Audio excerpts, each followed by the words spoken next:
Bismillahirrahmanirrahim. Assalamualaikum warahmatullahi wabarakatuh. Asyhadu an la ilaha illallah wa asyhadu anna Muhammadar Rasulullah. Rabbi shrah li sadri wa yassir li amri wahlul 'uqdatam min lisani yafqahu qawli. Alhamdulillah, segala kesyukuran semoga menjadi kekuatan terbaik kita atas nikmat yang telah Allah berikan hingga malam ini kita bisa bertemu dalam agenda pekanan kita yang semoga mendapatkan limpahan berkah dari Allah Subhanahu wa taala. Salawat serta salam selalu tercurah kepada junjungan besar Nabi Allah Shallallahu alaihi wasallam. Semoga kelak kita mendapatkan syafaat di akhir-akhir nanti. Kali ini saya akan menyampaikan materi tentang tafsir Abasa ayat 1-16. Saya ambil dari tafsir Ibnu Katsir karena biasanya untuk masyarakat Indonesia menggunakan tafsir dari Ibnu Katsir karena lebih mudah dicerna. Yang akan dibahas adalah ayat 1-16. Mungkin ini juga sudah menjadi sesuatu hal yang tidak khusus lagi sudah umum untuk antuna semuanya berkaitan dengan kisah saat Rasulullah bermuka masam dan berpaling Jadi bukan hanya dari seorang ulama tafsir saja yang menyebutkan bahwa suatu hari Rasulullah berbicara dengan salah seorang pembesar Quraisy yang beliau sangat menginginkan dia masuk Islam. Ketika beliau sedang berbicara dengan suara yang perlahan dengan orang Quraisy itu, tiba-tiba datang Ibnu Maktum, salah seorang yang telah masuk Islam sejak lama. Kemudian Ummi Maktum bertanya kepada Rasulullah tentang sesuatu dengan pertanyaan yang mendesak. Dan Nabi sangat menginginkan andai kata Ummi Maktum diam dan tidak mengganggunya, beliau dapat berbicara dengan tamunya karena beliau sangat menginginkan tamu Quraisy tersebut mendapatkan hidayah. Untuk itu maka beliau bermuka masam terhadap Ummi Maktum dan memalingkan wajah dari Ummi Maktum dan hanya melayani tamunya dari Quraisy. Maka Allah menurunkan firman-Nya di surat Abasa ayat 1-3 Saya bacakan. A'udzubillahi minasyaitonir rajim. Bismillahirrahmanirrahim. Abasa wa tawalla an ja'ahul a'ma wa ma yudrika la'allahu yazzakka. Dia Muhammad bermuka masam dan berpaling karena telah datang seorang buta kepadanya. Tahukah kamu barangkali ia ingin membersihkan dirinya dari dosa? Jadi di situ secara tersurat Allah menyampaikan bahwa bisa jadi yang akan disampaikan Ummi Maktum itu dia ingin suci, bersih dari segala dosa. Dan dilanjutkan di ayat keempat. Amma man istaghna,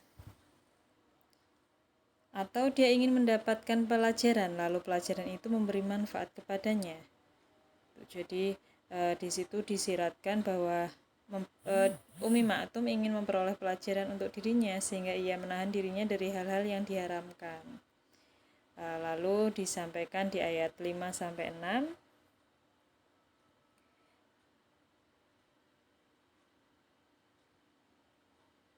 Amma man istaghna fa anta lahu tasadda. Adapun orang yang serba cukup, maka kamu melayaninya dengan harapan dia mendapat petunjuk darimu. Padahal di situ disampaikan dia punya harapan besar tapi kenapa Rasulullah bermuka masam? Selanjutnya di Abasa ayat 7. Wa ma 'alaika alla yazakka. Padahal tidak ada celaan atasmu kalau dia tidak membersihkan diri atau beriman. Artinya kamu tidak akan bertanggung jawab mengenainya bila dia tidak mau membersihkan dirinya. Selanjutnya di ayat 8-9. Wa huwa yakhsha Wa amma man ja'aka yas'a wa huwa yakhsha. Yakni, dan adapun orang yang datang kepadamu dengan bersegera untuk mendapatkan pengajaran sedangkan ia takut kepada Allah. Jadi dia sadar gitu ya, begitu sadar langsung menghampiri Rasulullah untuk mendapatkan petunjuk dan pengarahan dari Rasulullah. Dan selanjutnya di surat ayat 10, fa'anta anhu talaha, maksudnya kamu acuhkan dia. Dan setelah kejadian ini Allah memerintahkan kepada Rasul untuk tidak boleh mengkhususkan peringatan terhadap seseorang secara tertentu, melainkan harus menyamakan di antara semuanya. Dalam hal ini tidak dibedakan antara orang yang mulia dan orang yang lemah, orang yang miskin dan orang yang kaya, orang yang merdeka dan budak belian, laki-laki dan wanita, serta anak-anak dan orang dewasa. Kemudian Allah lah yang akan memberi petunjuk kepada siapa yang dikehendakinya kepada jalan yang lurus. Keputusan yang ditetapkannya penuh dengan kebijaksanaan dan mempunyai alasan yang sangat kuat. Jadi kalau kita lihat ya, diambil dari kisah ini, Masya Allah gitu ya, kalau saya melihat beberapa orang-orang sebelum kita gitu ya, para ummahat yang benar-benar mungkin juga mengambil hal ini sebagai dasar. Saya itu pernah gitu ya, beberapa kali mengikuti kajian gitu, entah itu ustadz atau ustadzah gitu ya, dengan posisi beliau membawa anak. Beliau saat mengisi kajian atau seminar, saat anaknya itu tiba-tiba menghampiri gitu ya, padahal di depan halayak sedang memberikan materi, ternyata anaknya datang.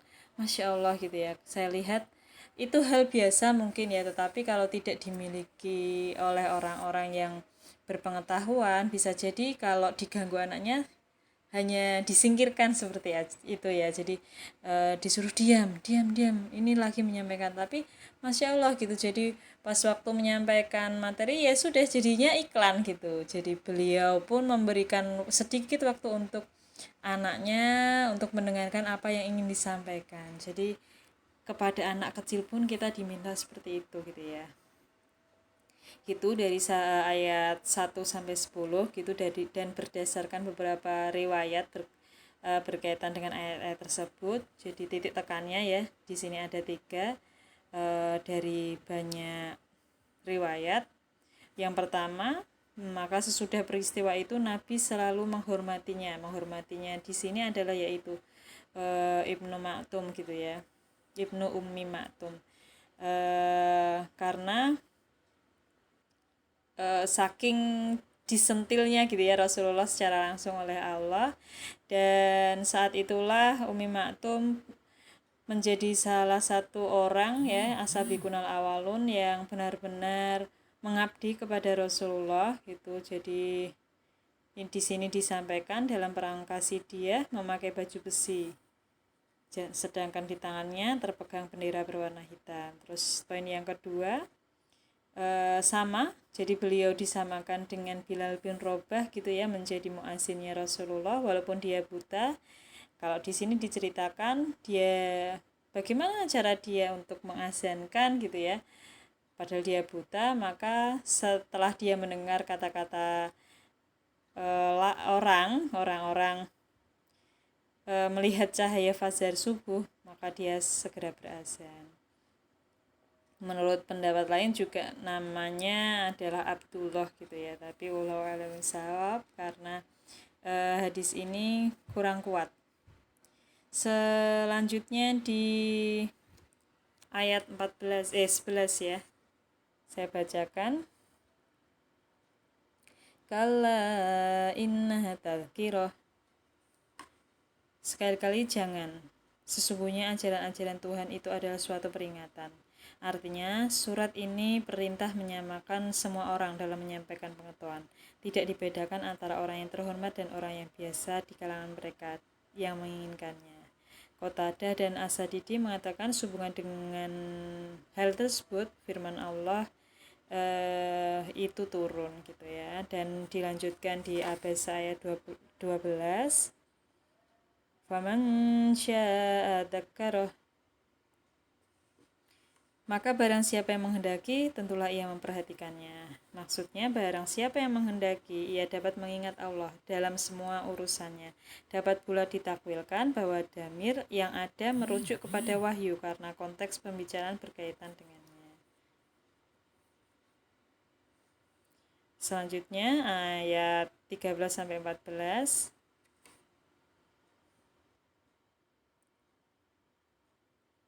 Fi suhufim mukarramah marfu'atim mutahharah.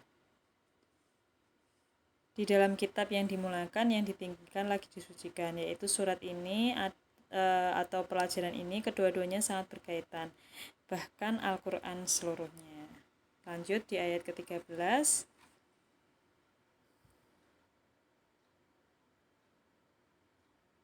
Fi suhufim mukarramah, yakni yang diagungkan dan dimuliakan.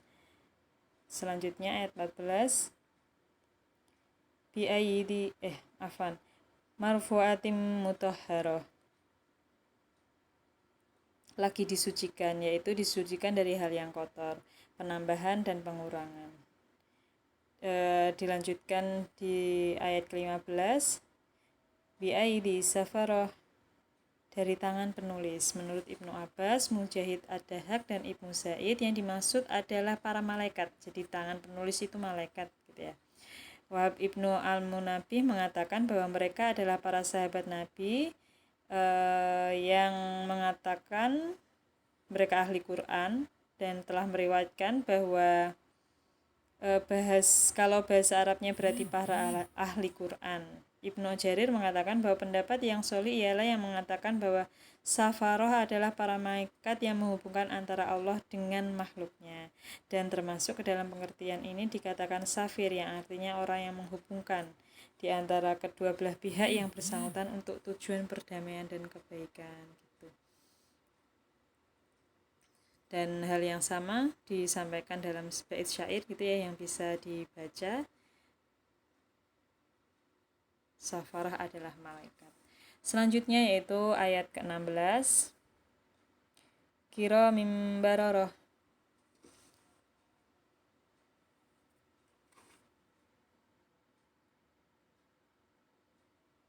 yang mulia lagi berbakti, yakni rupa mereka mulia, baik lagi terhormat dan akhlak serta sepak terjang berbakti, suci dan sempurna. Maka berangkat dari pengertian ini, orang yang hafal Al-Quran dianjurkan berada dalam jalan yang lurus dan benar dalam semua perbuatan dan ucapannya.